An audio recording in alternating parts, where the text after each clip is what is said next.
Yesus adalah citra Allah yang dinyatakan. Kata Filipus kepadanya, "Tuhan, tunjukkanlah Bapa itu kepada kami. Itu sudah cukup bagi kami." Kata Yesus kepadanya, "Telah sekian lama aku bersama-sama kamu, Filipus, namun engkau tidak mengenal aku. Barang siapa telah melihat aku, ia telah melihat Bapa. Bagaimana engkau berkata, tunjukkanlah Bapa itu kepada kami?" Yohanes 14 ayat 8-9.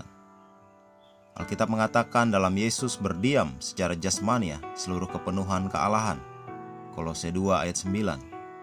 Artinya setiap orang yang ingin tahu bagaimana rupa Allah harus melihat pada Yesus. Tak heran Yesus berkata pada Filipus, "Barang siapa telah melihat aku, ia telah melihat Bapa." Yesus adalah citra pribadi Allah Bapa yang dinyatakan. Sebagian orang percaya bahwa di sorga di sana ada 3 tahta.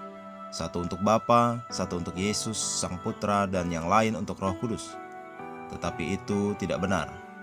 Bapa dengan penuh sukacita menunjuk Yesus sebagai ahli waris segala sesuatu termasuk tahtanya. Jadi di sorga di sana hanya ada 1 tahta, dan Yesus yang duduk di tahta tersebut. Lalu di manakah Allah Bapa? Dia ada di dalam Yesus. Alkitab mengatakan seluruh kepenuhan Allah Bapa berkenan diam di dalam Yesus. Kolose 1 ayat 19. Kemudian Kolose 2 ayat 9 memberitahu kita bahwa di dalam Dia, Yesus berdiam secara jasmania seluruh kepenuhan kealahan. Jika engkau telah melihat Yesus, engkau telah melihat Bapa. Tak heran ketika Dia berkata dalam Yohanes 10 ayat 30, "Aku dan Bapa adalah satu." Orang-orang Yahudi mengambil batu dan ingin membunuhnya. Kenapa? Mereka berkata bahwa Ia membuat dirinya setara dengan Allah. Engkau menghujat Allah, dan karena engkau sekalipun hanya seorang manusia saja menyamakan dirimu dengan Allah. Orang-orang Yahudi mengerti maksud Yesus ketika berkata, "Aku dan Bapa adalah satu." Tetapi mereka menganggap kata-katanya itu penghujatan karena mereka tidak tahu siapa Dia sebenarnya. Yesus adalah perwujudan yang sempurna dari kealahan. Ketika engkau melihat Yesus, engkau tidak perlu mencari-cari Bapa dan Roh Kudus. Yesus adalah citra yang sempurna dan ikon dari kealahan. Dia adalah ekspresi dari kemuliaan Tuhan. Dan lewat pewarisan, Dia mendapatkan sebuah nama yang paling mulia di seluruh sorga dan bumi.